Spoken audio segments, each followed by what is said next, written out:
Yeah, I think BRI started with a very good idea. I hope it continues.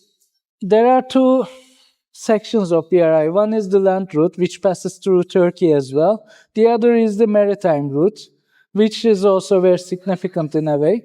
And this kind of connection happened in the past only once during the Mongol Empire, which is my area of study as well, how the Mongol Empire kind of changed the political order in Eurasia in general, but especially in East Asia.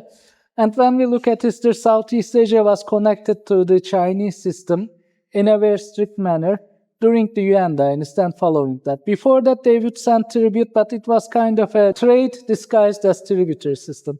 But from the Yuan onwards, we see, for instance, the Kingdom of Singapore, which gave Singapore its name, allying with the Mongols against the rising power of Majapahit. That time again, there was chaos. In Central Asia, there was chaos. In Southeast Asia, there was chaos. And these smaller powers, when they felt threatened, they rushed towards China in Southeast Asia. Maybe BRI can again establish some trust and common ground for these countries, not only in Central Asia and Southeast Asia, but all the way to Africa and Europe. We just listened to an Italian politician speak. He's talking about cooperation with China. When we go back to Chinese history, this would be unimaginable, I think, 150 years ago. Now it's imaginable.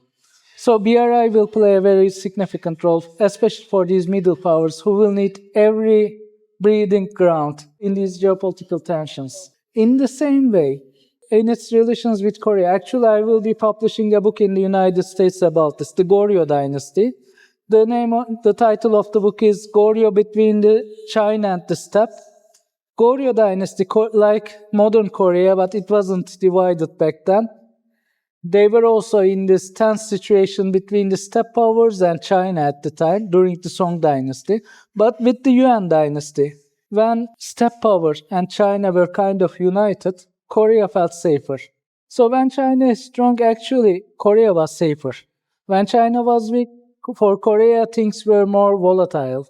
Therefore, we can take examples, I think. A powerful but peaceful China is not a threat in this regard.